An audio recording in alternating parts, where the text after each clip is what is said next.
Good morning everybody and welcome back to Goldcrest Valley where we've got pigs. In fact, let's have a little look. In the spring production season we have made 6 pigs. That's quite good. We're going to leave those 6 pigs in. I did think about selling them now, but we're going to leave them, and then those will be an extra 20% to breed in the autumn. So yeah, that's the plan. Now look at the troughs. As I mentioned in the last episode, we've just come into summer. It is now officially summer, and whereas yesterday morning all of those pig trough bars were even, you can see now we've got a complete mismatch. Straw is now full again because it's warm, so they need much less bedding. The water, they do get through more water in the summer, although because of the capacities it doesn't really reflect in the bar. And the crops down below, they've fallen pretty evenly. I think because of the way they scale, they're slightly going to change. Some of the food usages do change seasonally slightly. I have put the exact figures for the pig feeding up before. You can see the sheep need some water, and we got some more wool. Right, on with the day, and indeed, on the way back, just to keep you updated, I found 3 more dead trees. And I did have an early morning. Oh, we got a sleet warning in summer. Look at that up top right. That's not really going to affect us at all unless we need to make hay. Do we, no, I think we'll be fine. Anyway, first things first. ×5 speed. I do my morning pottering in 1 time speed just in case I get anything horribly wrong. Let's get these guys tidied up. See, I left my voucher with the engine running again. See, and I keep reminding you to switch it off. So they're clean. I think at some stage today we're going to need to come up and top up their food. We'll need the trailer for that. We're going to leave those dead trees over there. We're not going to sell them yet. I've been around the map, as I said, and I've found a grand total of 14 more dead trees. So that means there's probably about 2 dozen exactly on the map, although I could be wrong. It's actually quite odd because they're hard to find, as you can imagine. I've literally walked around the edge of the map to find some of those trees. And I may not have found them all because for once in my life I can use quite literally the phrase, you cannot see the wood for the trees. So there you go, I've done that. There's a lifetime achievement.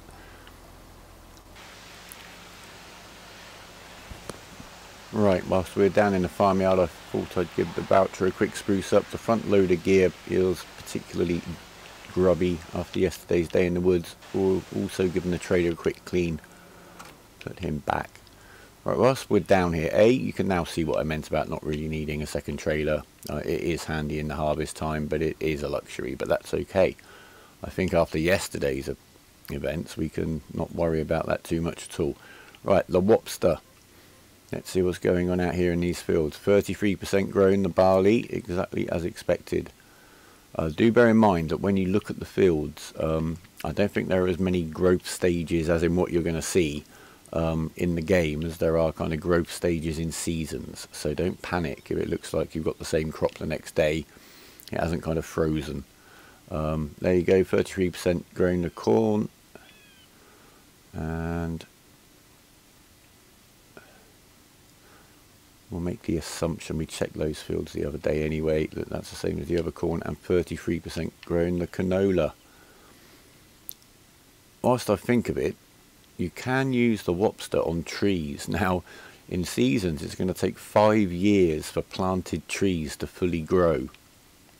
You can harvest them after 2 years, but obviously you get reduced yield. In terms of the planted trees, they're all just 100% grown, but in case you wonder what kind of tree it is, there you go.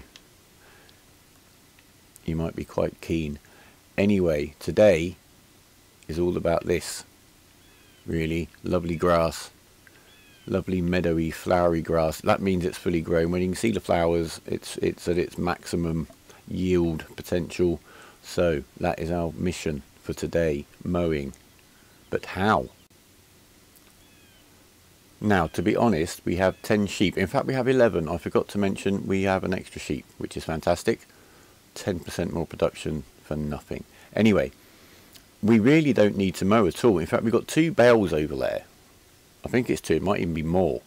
Now by my calculations, I'm only going to need to feed those 10 sheep about 2,600 litres of grass stroke hay a year.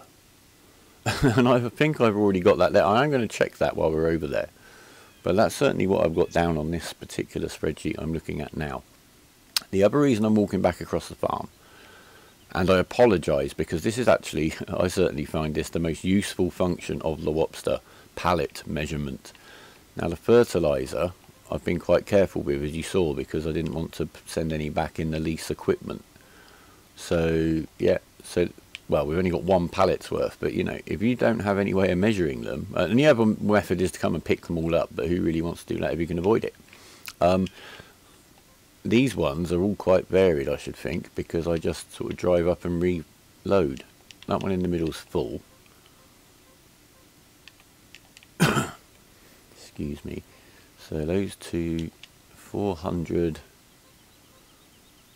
and 100. So we've only actually got about 2.5 pallets worth of seed here. So that's quite handy to know. That could be quite annoying previously, that you suddenly think, oh, I've got all that seed, I've got enough to sow. Just come back from the shop, and then you realise that one of your pallets was pretty much empty.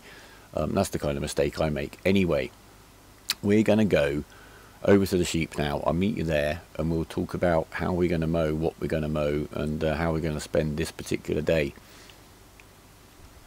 I've just found a huge piece of wood that I completely forgot to pick up yesterday.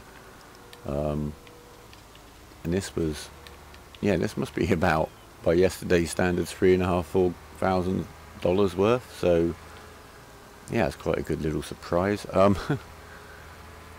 just going to leave this down here for now. I did also, amongst the wood on the trailer is the tree that I ran off from the voucher and cut down whilst it was busy seeding the other day. Right, let's see if we can get this somewhere half sensible. I'll tell you what, we'll just leave them under this tree for now. And now we're here. See, this is how easily sidetracked I get. I told you we were going to meet at the sheep, didn't I? Let's just do the pigs, feed them up while we're here. I'll come back and get the bucket on the way back round, and then we need to take the water trailer to the sheep also. So alright, open our cover. Let's see if we can gauge how much we actually need, so we don't have to do too many return journeys. Right, let's see. Corn, we probably, I'm going to guess, want about 8,000 corn. Let's go. Well, that's a whole trailer. That's an easy one. Start with the easy one. I'm going to check which, oh, it doesn't matter which side I've set this to tip now, does it? Because it's going to auto tip.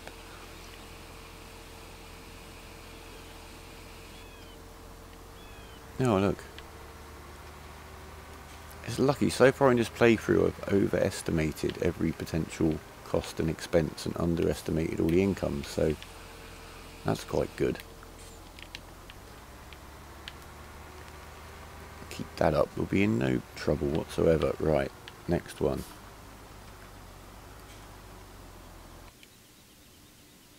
Wheat. We're just going to go for 4,000 barley.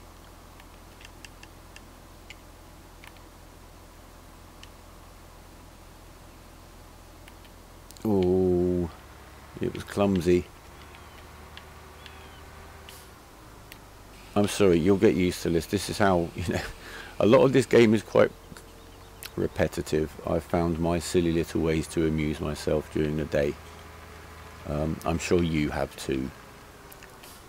Can we get this on the back weight? I'm not sure we can. Yes, we can. Oh. Right, he's got 5,000. I want to make sure he's got something for the sheep.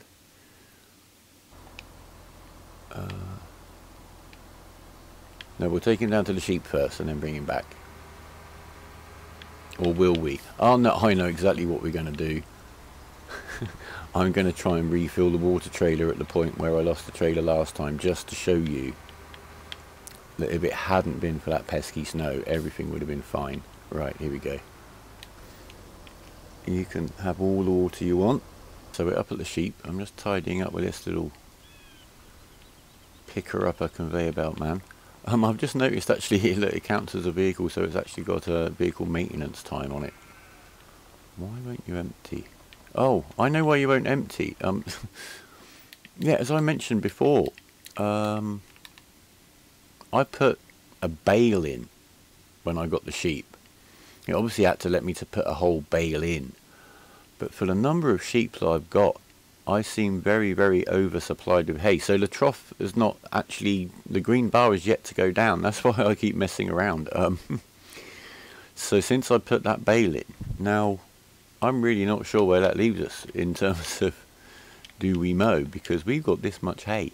1, 2, 3, 4, 5, 6. We've got 24,000 litres of hay. And I honestly think that could last us for years. So what are we going to do? Well, that explains why I've been having so much trouble with this, doesn't it? Because that is just perpetually full for now. So we shall go and refill the water trailer at this really good, really safe, really reliable spot that I found last summer. And yeah, because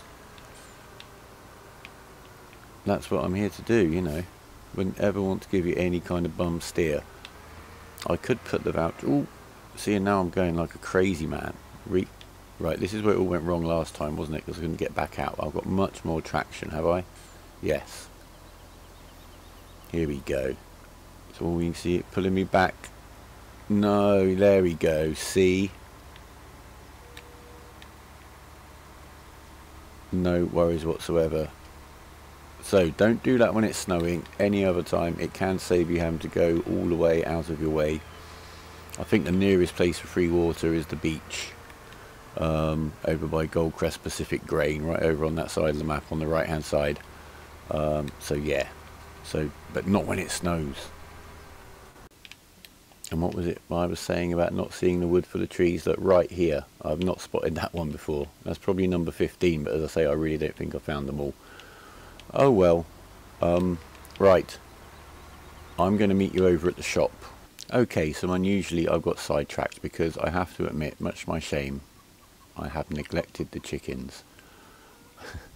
In terms of income, I mean, it's really down to you. I have been watching videos last night by a couple of my new friends, Farmer Klein and Duck Zorley, the new chicken farming mod for the PC, and that looks quite fun. And yeah, can't do that. Would be nice to have something else to fiddle with, but there you go. Right, we've got some eggs. I've also, while I'm here, I've remembered this lovely greenhouse which does nothing. And that's given me a bit of an idea, because one thing our pigs are doing is producing some manure and some slurry. They don't produce much, certainly not compared to cows, but we've got lots of free water and we have free manure. Now in terms of harvesting the fields, fertilising the fields with their product, I think we're probably still a while off. Let's have a look actually. To liquid fertilise the starter fields without the bits I've ploughed out is about 80,000. Yeah, 80,000 litres of liquid manure, which we're nowhere near. So and solid manure 13,000. Yeah, so we'll see. We should certainly try and put that to some kind of use, and it is part of the pig farming process. So yeah, and I've also stopped here to check in on our farmer. I've noticed something that I haven't noticed before. I just checked to see what their crop was. It's barley, and it's 33% fertilised, which is quite unusual, because normally if you buy a field it's completely unfertilised. And I've remembered that I hopped out of the tractor while it was planting, run over here, and I fertilised the field. And sure enough, on the map it's showing as one stage fertiliser. I never realised that. So if you intend to buy a field, you obviously want to buy the field when it's got the crop in it, because you'd be absolutely crazy not to, especially in seasons when it saved you all that work. So if you intend to buy a field, keep coming back and doing the fertiliser jobs. And this is a new mod fertiliser I haven't tried yet. It is quite funny the way some of the mods come up as job equipment, because I've not actually got stuck yet, but sometimes you'll get here. I mean, that Massey Ferguson tractor won't take the front weight. If you were pulling a piece of equipment that really needed one, you might be stuck. So far it's never been an issue, but you do quite often get some funny mixtures there, which yeah, it's down to your mods. They'll all appear in there. So yeah, we're going to do this job. I'm not going to make you watch me do the job. We're going to get a little bit of money for it, a little bit of a discount on the field. So here we are at the shop, and I've decided what to do today. In fact, I rolled a dice because I couldn't make my mind up, and I do that kind of thing occasionally. I actually did a playthrough once where which equipment I could buy was down to a dice roll, and sometimes it went quite wrong. Anyway, that's besides the point. We have a sleet warning. Now, we're not going to make hay today. I've decided we've got enough hay. I've actually checked. I'm going to put a link in the description to a resource at Farmer Klein, who makes some lovely videos, PC-based videos. His map tours are absolutely brilliant. He's made a resource which is basically a season's animal food calculator, and I've used that to double check my figures, and sure enough, I've got a good couple of years worth of food for 10 sheep up in that hut. So what we're going to do today is another alternative. We're going to make silage. Now, the issue we've got with the sleet warning isn't quite as bad as it would have been if we were making hay, because if it rained on the grass, we wouldn't then be able to ted it until it dried out. You get a wet crop marker, which would also stop you harvesting, if you could harvest, if you had anything to harvest. But it will stop you tedding grass into hay. Also, rain or sleet or snow falling on cut grass or hay or straw that's on the ground will pretty much dissolve it. You will lose it so quickly. So I have not taken the precaution, which you might if you were sensible take, of saving the game and maybe letting it run at fast forward to see when it's going to rain or whatever. I haven't done that, so we're going to go for this. Now, I thought about doing the half hour borrowing of the mowing equipment and the bale wrapper, and yeah, doing a half hour of each. That's about an hour. That's 5 hours at this game speed, which would pretty much be a day's work. I've actually changed my mind. What I'm going to do, I'm going to play it a little bit legit. We've got some cash from the wood. I'm going to lease that equipment. I'm going to lease the mower, and well, I'm going to have to lease all the equipment today. That's the issue, that I'm going to have to get those bales wrapped. Grass bales also, remember, in seasons, they deteriorate anyway. So unless we want to start losing what we've mown, I need to get around and wrap it quite quickly. So it's going to be a slightly expensive way of doing it, which also in seasons, grabbing something for an hour on a lease is a little bit less economical than it is actually in the vanilla game, because of the way that the daily costs are adjusted. So in seasons you pay more as that initial payment, and the hourly rate is less, so it's kind of easier for you to use it kind of for the harvest when you might be using something for multiple hours. However, for grabbing it for 1 hour, it makes it slightly more expensive. But the point I'm going to show is that even by doing this legit and leasing the equipment, having to do it in quite difficult conditions and not maybe the perfect way, which would be leasing the baler and the mower today and ideally wrapping them maybe tomorrow, but that's not an option because it's grass and we're in seasons. So, and I'm going to show you how much money we make anyway. So that is my plan. I'm going to pop in and out maybe with some footage if anything exciting happens. But basically today and tomorrow I'm aiming for an hour each day of making bales of silage with leased equipment. Okay, here we go. And we're here to shop. Right, we are going to get... We'll go for a mod. And it's a Kuhn round Baler, but this isn't from a paid for Kuhn pack. This is just a standalone mod. It is by Giants. We're going to lease that. $5,000. It's not the cheapest option. That would be the Massey Ferguson, but I've seen enough of that in my other playthrough. So we are going to need a mower. And we're going to go for another mod. We're going to go for one of these Kverneland pack mowers. Basically, they're all the same thing, just kind of decaled and branded in different ways. We'll get this one, and we're going to lease him.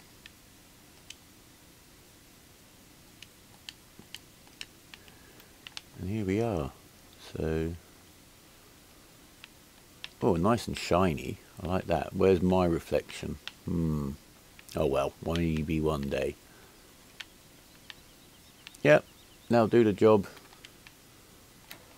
Start the engine, because I actually remembered to turn it off. So bucket up. And basically here on Goldcrest Valley you are a little bit limited in what you can mow, certainly what you can mow for free. There's not really a huge amount of point from what I've seen around the map of going for any kind of real wide mowing equipment, because as you'll see they are very, very pedantic around here about their field boundaries. Right, I think that's everything switched on. Nope. What haven't I done? Lower. Switch on. Go.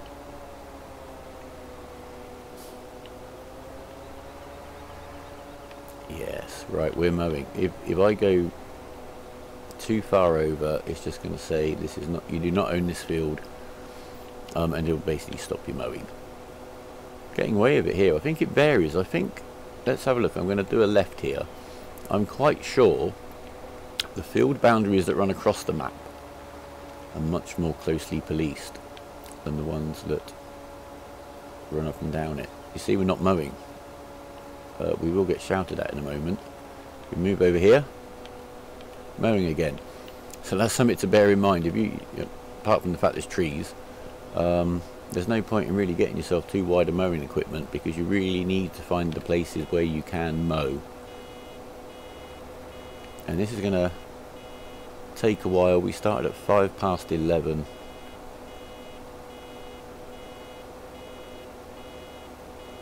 And I'll get back to you. Yep. We're down by the cows on this map, which are just so out of the way. There's nothing to mow here, really, is there? So out of the way, it really does make cows on this Goldcrest Valley map a bit of a nightmare. You've either got to commit to quite a lot of travelling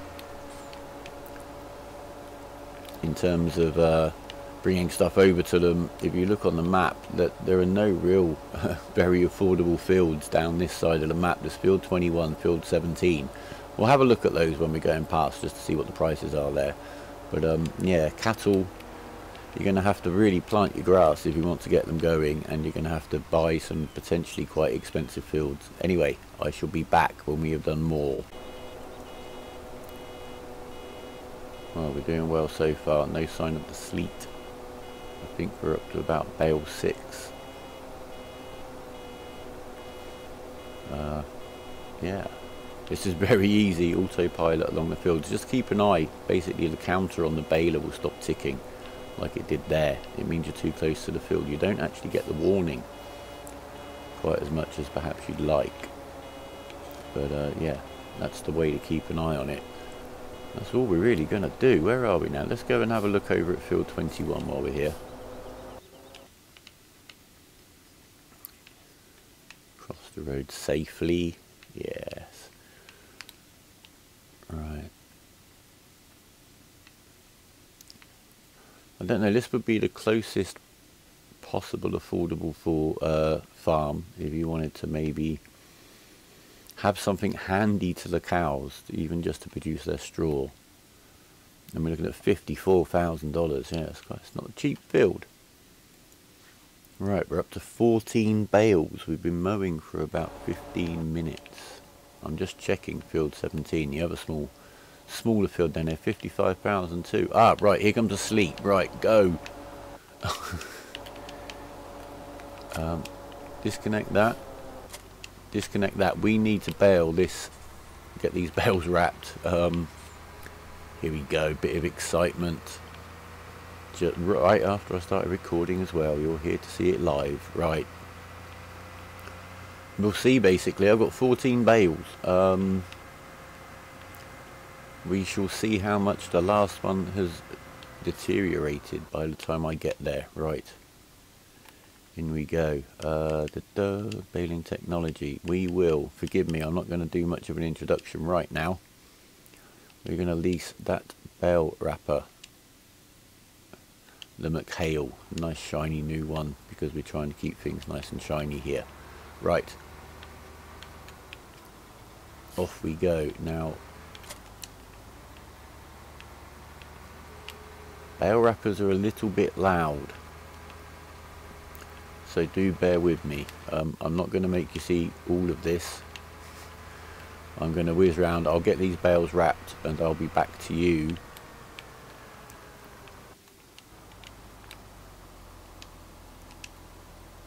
as soon as I figure out what I've got to do. Why am I not? Oh, it has unfolded. God, sorry, a little bit of confusion. I'm sure I came this way. I'm sure the first bale is over here. Oh my word, the race is on. Have I got lost already? No, this far for the first bale. Right, I shall be back to you when we've got number 14 in the machine.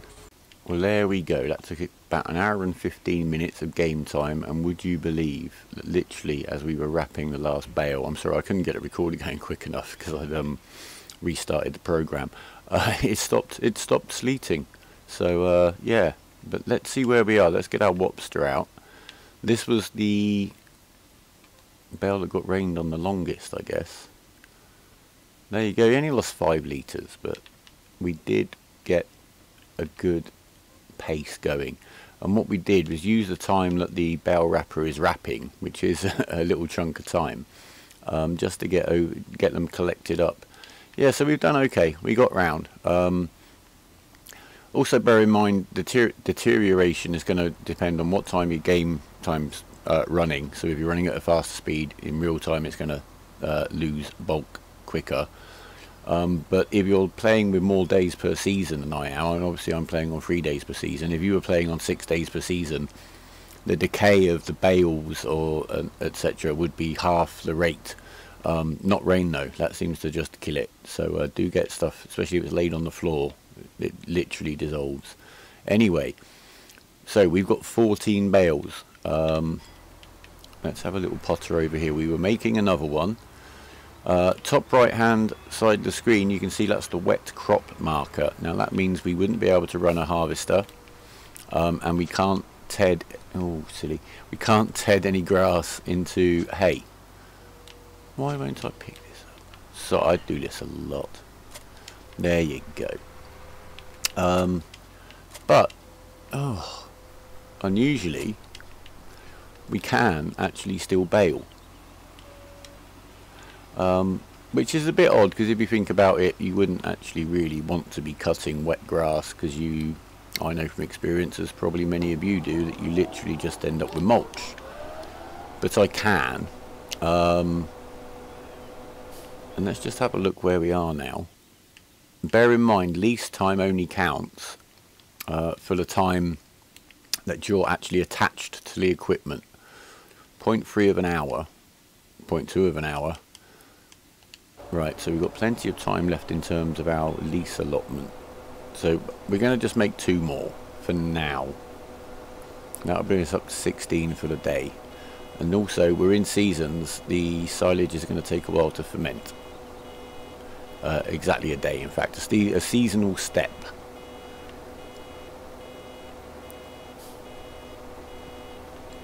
I've actually found you can get a little bit off-roady with this mixture of equipment. Just bear in mind the baler can become a little bit of a weight. But yeah, and on this map there's a couple of reasonably open areas, but they've still got trees in. But as I say, you've really just got to potter around. As long as you're willing to do it, that's how much silage you can make, that's how much hay you could make. You could keep your cows going pretty well just mowing like this, I guess. You can do it. I just don't think it's the most convenient map on which to do so. So yeah, we're going to make 1 more bale. Going to leave the game running at 5 times speed. And we're going to get these picked up. We'll have a look at the shop as to what we're going to choose, because that's going to be our trial implement of the day. Will be something to move these bales around with. And in fact, we'll try out various methods of clearing up those bales and getting them back to the farm in the next episode. We just worked straight through lunch because of the sleet and the panic it caused me. Although I may have overreacted, I actually think because grass bales deteriorate over time anyway, they're immune from the effects of rain. But I will check that more carefully, but they didn't seem to lose much because of the rain, just what they would have lost over time. Anyway, leave me a like if you liked it, subscribe if you want to keep in touch. Any comments are absolutely welcome. Thank you very much, take care and goodbye.